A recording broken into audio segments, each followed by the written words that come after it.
जो लड़की नशा करती है उसका रेट डिफरेंट है, जिसकी 15 साल की उम्र है उसका रेट डिफरेंट है। एक ऐसा मुलजिम वो रिश्ते का झांसा देता था, या फिर ऐसी लड़कियां जो किसी नशे वगैरह में लग जाती थी, उनको इस्तेमाल करके। इनका तरीका वारदात ये है कि ये कुछ लड़कियों को टारगेट करते हैं, या तो वो बेवा होती है, या तो वो बेगिंग करती है, या तो कोई ऐसी लड़की होती है जिसके आगे पीछे कोई नहीं होता। तो इस तरह से वो लड़कियों को टारगेट करके उन्हें रिश्ते का बहाना देके, झांसा देके, और वो पाकिस्तान के मुख्तलिफ इलाकों में ले जाकर उन्हें सेल करते हैं। कुरंगी जमान टाउन के अंदर एक ऐसा वाकया पेश आया जिसने सबको हिला के रख दिया।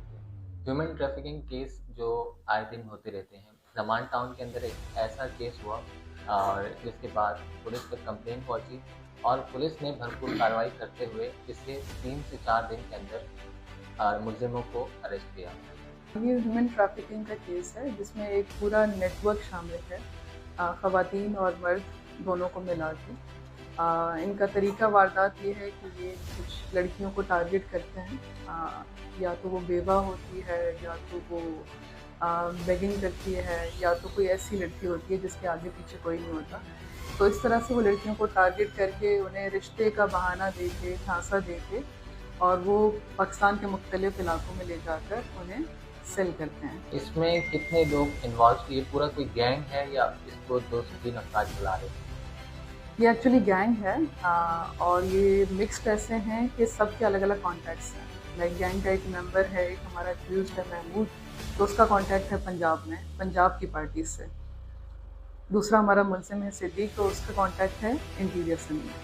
तो जब भी इनके पास कोई टारगेट आता था तो उस टारगेट को सर्कुलेट करते थे पूरे नेटवर्क में, जिसको अच्छा रेट लग जाता था फिर वो लड़के उसके हैंड ओवर करते थे, और वो फिर एक तरीके से उसे जो फैमिली इंटरेस्टेड है, जो या बाय करना चाहती है, उसके पास लेके जाते थे। रोड पे लड़कियों को टारगेट करते हैं जो बेगिंग करती हैं लड़कियाँ। रिसेंटली भी अभी उन्होंने एक लड़की को टारगेट किया था जो रोड से उठाई थी इन्होंने, और वाइस का नशा करती थी। खुद बेवा है और उसके बच्चे हैं 3, तो उसके माँ बाप उसकी दूसरी शादी करवाना चाह रहे थे, तो वो लोगों को कहते फिर रहे थे आसपास कि हमें कहीं से कोई मुनासिब रिश्ता मिल जाए, तो इस तरह से वो अप्रोच करते हैं।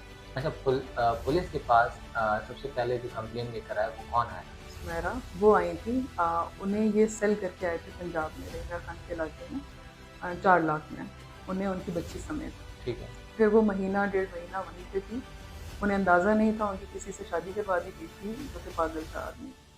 फिर उन्हें अंदाज़ा हुआ, फिर वहाँ फैमिली इन्होंने कहना शुरू किया कि हमने तुम्हें 4 लाख में ख़रीदा है, ये करो वो करो, बहुत सारी वो गैर मुनासिब चीज़ें करवा रहे थे उनसे। फिर वो किसी तरह से वहाँ से भाग के आई हैं बच्चों को लेकर। देन शी अप्रोच्ड अस। अच्छा, और पुलिस ने इस पे कैसे कार्रवाई की फिर? उसे जो हमारा मरकज़ी मुलज़िम है महमूद, उसका नाम पता था लड़की को, और उसके वेयर अबाउट्स भी पता थे कि ये बंदा है, ये हमारे घर पे आता जाता रहता था, जिसे हमने अप्रोच किया था रिश्ते के लिए। तो ये मुझे लेके गया था, इसके साथ एक खातून भी थी, इसके साथ एक और मर्द भी था, इसके साथ बच्चे भी थे। वो एक पूरी फैमिली जैसा बना के फिर लेके जाते हैं लड़की को, ताकि रास्ते में अगर कोई रोक ले तो उसे बता सके कि हम फैमिली ट्रैवल कर रहे हैं। तो महमूद का उसे पता था, महमूद का उसने हमें नंबर दिया, टेक्निकल सोर्सेज से हमने उसे ट्रेस आउट किया, और महमूद सबसे पहले हमने गिरफ्तार किया। और फिर उसके थ्रू, उसके फ़ोन के थ्रू, उसके अपने जो कन्फेशन किया उसने, उसमें उसने बाकी लोगों के नाम हमें बताए, और फिर विद इन फ्यू आवर्स हमने उन सबको ट्रेस आउट करके गिरफ्तार किया। अच्छा, इनके बतौर जब ये लोग अरेस्ट हुए तो इन्होंने बताया कि माजी में ये कितने टाइम से ये काम कर रहे थे और कितने लोगों को इस काम का हिस्सा बना चुके थे? अभी तक जो इन्होंने कन्फेस किया है, तो माजी में ये 3-4 साल से काम कर रहे हैं, और सबके अलग अलग टारगेट्स हैं। जैसे महमूद कहता है कि मैंने 8 से 10 लड़कियों को सेल किया है, सलीम कुछ और कहता है, इलियास कुछ और कहता है कि मैंने 15 लड़कियों का करवाया है, वो खातून कहती है कि मैंने तो 20 लड़कियों का, और मैं यहाँ से लड़कियाँ लेती थी, यहाँ यहाँ मैंने भेजी हैं। तो इन ओवरऑल हम कह सकते हैं 50 से ज़्यादा लड़कियों का ये सेल कर चुका है। बताइएगा कि जब इंटीरियर में ये लोग लेके जाते थे तो कौन कौन से एरियाज में लेके जाते थे और वहाँ जाके इनको सेल आउट करते थे या फिर कोई काम धंधे में लगा देते थे? लेकिन ये लोग जब ले जाते हैं तो ये आगे का नहीं इतना बात करते, ये बस सेल कर देते हैं। अब वो आगे की पार्टी उसके साथ क्या करती है, दे डोंट नो। कुछ औकात में इन्होंने निकाह भी करवाया, लेकिन मेजॉरिटी ऑफ टाइम्स इन्होंने कोई निकाह नहीं करवाया, ये बस लड़की हवाले करके आ गए। अब वो आगे पार्टी क्या करती है उसका इनको भी अंदाज़ा नहीं है, वो हमें जब मज़ीद विक्टिम्स मिलेंगी तो अंदाज़ा होगा। ये लोग कितने पैसों में जाके ये खरीदते हैं और अंदाजन कितना तकरीबन लड़कियों के रेट लगाते हैं? अच्छा, इनकी मुख्तलिफ रेट्स हैं। जैसे इनके अपने मुंह से सुना है मैंने कि जो लड़की नशा करती है उसका रेट डिफरेंट है, जिसकी 15 साल की उम्र है उसका रेट डिफरेंट है। जैसे जो हमारे पास मुलजिमा है उसकी एज है 22-23, तो उसको 4 लाख में बेच के आए थे। और जिसके बच्चे होते हैं उसका रेट डिफरेंट है, तो हर केस में डिफरेंट रेट है। खवातीन को और कोई ऐसा मैसेज देना चाहे जो इसका हिस्सा बन जाती है, जिनको नहीं आइडिया होता और ऐसे लोगों के हाथ लग जाती है?